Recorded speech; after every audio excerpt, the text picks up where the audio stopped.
Volkswagen'in Doğu Türkistan'da kurduğu fabrikasında zorunlu çalıştırmayla ilgili yeni deliller bulundu. Çin işgali altındaki Doğu Türkistan'da Çin Komünist Partisi rejiminin Uygurları ve diğer Müslüman Türk halklarına karşı soykırım aracı olarak kullandığı zorunlu çalıştırmayla ilgili yeni delilleri kıdemli Çin araştırmacısı Dr. Adrian Zenz açıkladı.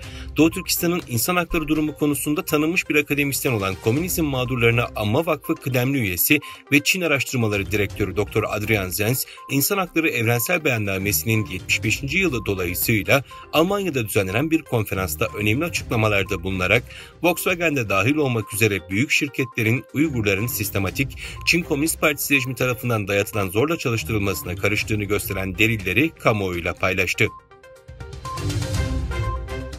İstanbul Havalimanı'nda bekletilen 2 Uygur'un Türkiye'ye giriş gerçekleştirdiği bildirildi. Uluslararası Doğu Türkistan Teşkilatlar Birliği Başkanı Hidayet Oğuzhan X üzerinden yaptığı açıklamada İstanbul Havalimanı'nda giriş bekleyen 2 Uygur kardeşimiz Allah'ın fazlıyla Türkiye'ye girişlerini gerçekleştirmişlerdir. Göç İdaresi Başkanlığı, Uluslararası Mülteci Hakları Dernekleri, İHH İnsani Yardım Vakfı ve başka emeği geçen alakadar olan herkese teşekkür ve minnetlerimizi bildiriyoruz ifadesini kullandı. Türkiye'de 7 yıldır yasal olarak ikamet eden ve süresiz ikamet izni olan Muhammed Tursun çalışmak için 6 aydır Afrika'da bulunuyordu. 3 aylık bebeğini ve ailesini görmek için Türkiye'ye dönen Tursun 5 Aralık 2023 tarihinde İstanbul Havalimanı'nda ülkeye alınmadı.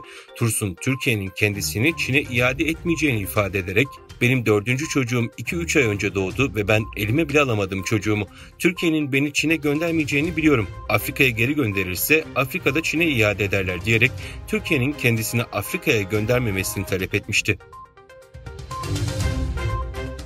Doğu Türkistan ve devam eden Uygur soykırımı ile ilgili tüm dünyada faaliyetlerde bulunan Uygur Hareketi Başkanı Ruşen Abbas'ın son durağı İrlanda oldu.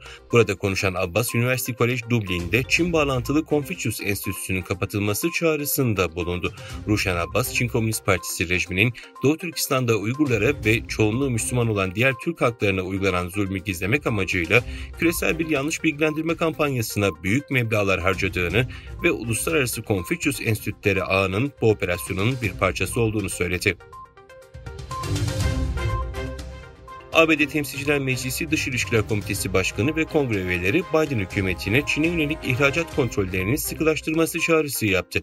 Temsilciler Meclisi Dış İlişkiler Komitesi Başkanı Michelle McCaul, Temsilciler Meclisi Cumhuriyetçi Konferans Başkanı Alice Straffing ve Temsilciler Meclisi ABD ile Çin Komünist Partisi arasındaki Stratejik Rekabet Komitesi Başkanı Mark Gallagher, 6 Aralık 2023 tarihinde Joe Biden hükümetine Çin'e yönelik ihracat kontrollerini sıkılaştırması çağrısı yaptı.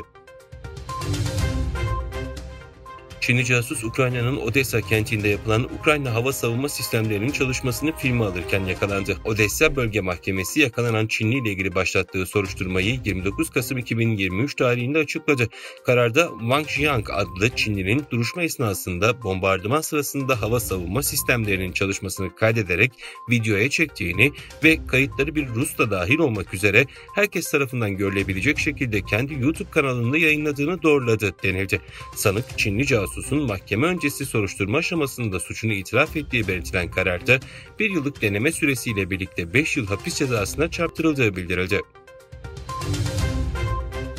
Çin'le Batı arasındaki meteoroloji istihbaratları savaşı kızışıyor. ABD'nin Çin hakkında hava durumu bilgileri ve stratejik istihbarat alabilmek için uzaydaki bir uydusunun lenslerini değiştirdiği iddia edilmekte. Kaynaklar Çin'in de aynı yönteme yakında başvuracağını ifade ediyor. Küresel İstihbarat Yayın Organı'nın elde ettiği bilgilere göre Çin ülkede ele geçirilen meteoroloji istasyonu görünümündeki istihbarat araçlarını ortaya çıkardı. Ancak Pekin'in kendi elinde de meteoroloji istihbarat donanımları mevcut.